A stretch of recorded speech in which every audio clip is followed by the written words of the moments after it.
Graça e paz a todos, amados. Onde em Atos dos Apóstolos, Jesus instituiu igrejas. Onde ali os apóstolos tinham a incumbência de ter prédios fixos para pregar o evangelho. Vamos ver que em Atos dos Apóstolos diz, o próprio nome diz, o ato dos apóstolos, né? O que eles estavam fazendo? A resposta direta é, em nenhum lugar. No livro de Atos dos Apóstolos, Jesus não aparece instituindo igrejas locais. Após sua ascensão, Atos, capítulo 1, versículo 9 a 11, é o Espírito Santo que conduz os apóstolos na expansão do Evangelho.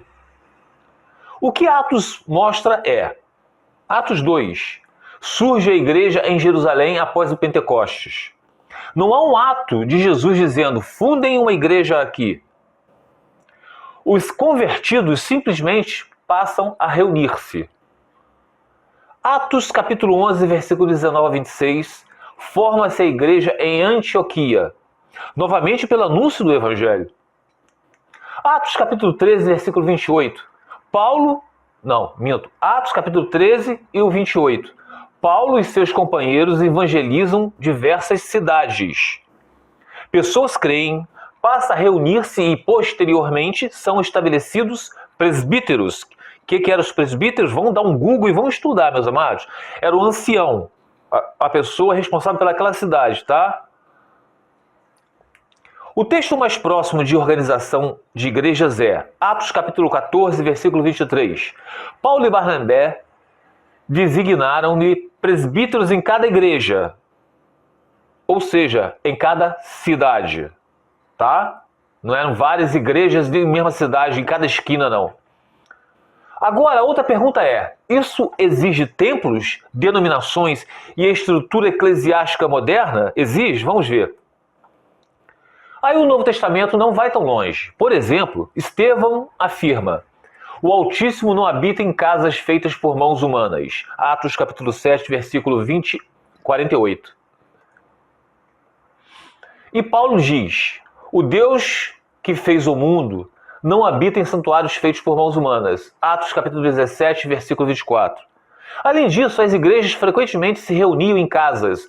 Você pode ver isso em Romanos capítulo 16, versículo 5, Colossenses capítulo 4, versículo 15 e Filemão capítulo 2. Então, se a pessoa quisesse entender o Evangelho, quem ela procuraria e onde? Paulo, pelo padrão apresentado em Atos, a resposta é, procuraria os discípulos de Cristo, onde eles estivessem reunidos. Vejam aqui alguns exemplos. Atos capítulo 2. Os convertidos permaneciam reunidos em Jerusalém, perseverando na doutrina dos apóstolos. Em Atos capítulo 11, versículo 26, Barnabé encontra Paulo e ambos ensinam durante um ano inteiro a igreja de Antioquia. Atos capítulo 16, versículo 13 ao 15, em Filipos, Paulo nem encontra uma sinagoga. Vai a um lugar de oração à beira do rio, prega e Lídia crê. Atos capítulo 20, versículo 20, Paulo diz, nada deixei de anunciar que fosse proveitoso, ensinando-vos publicamente e de casa em casa. Ou seja, o Novo Testamento não mostra pessoas procurando um prédio. Elas procuravam os servos de Cristo, aqueles que anunciavam fielmente o Evangelho. Da mesma forma, quando Paulo deixa presbíteros em cada igreja, você pode ver isso lá em Atos capítulo 14, versículo 23, a ideia é que houvesse homens aptos para ensinar, exortar e proteger o rebanho.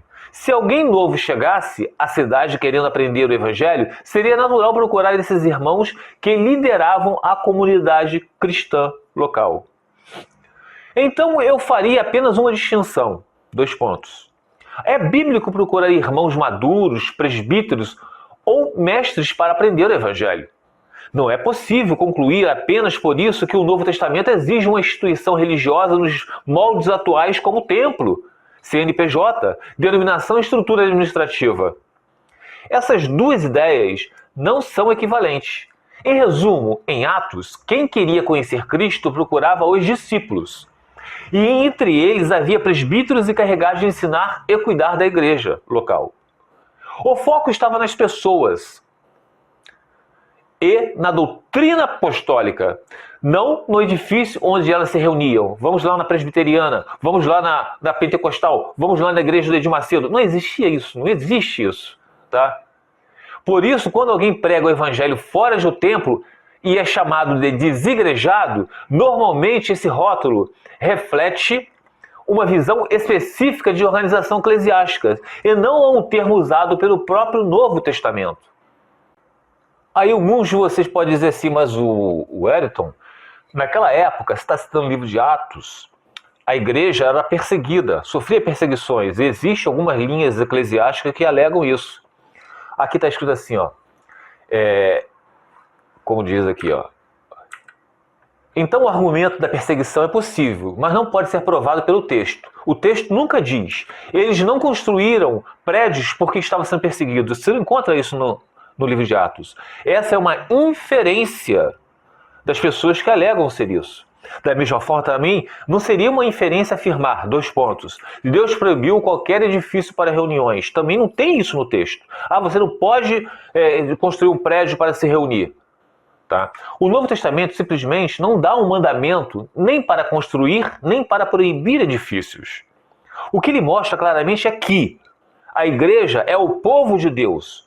Os cristãos reúnem-se onde fosse conveniente. Casas, locais públicos e outros espaços disponíveis, como também na internet, aqui como a gente está batendo esse bate-bola aqui, ó, conversando com vizinhos, na nossa própria casa, dando bom testemunho.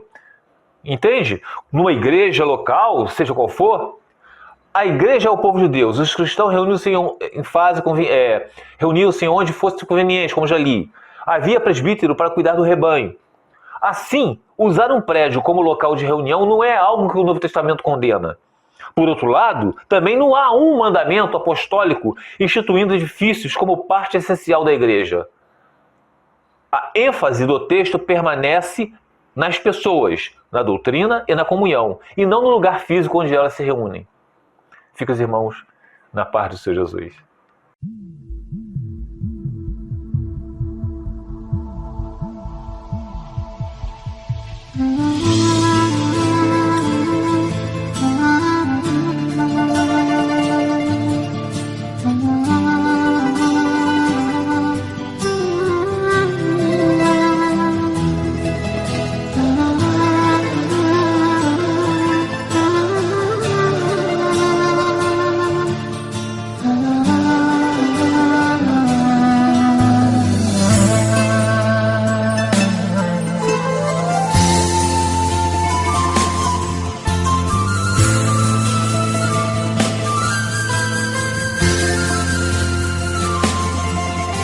תפילה לעני כי הטוב ולפני השם ישפוך סליחות.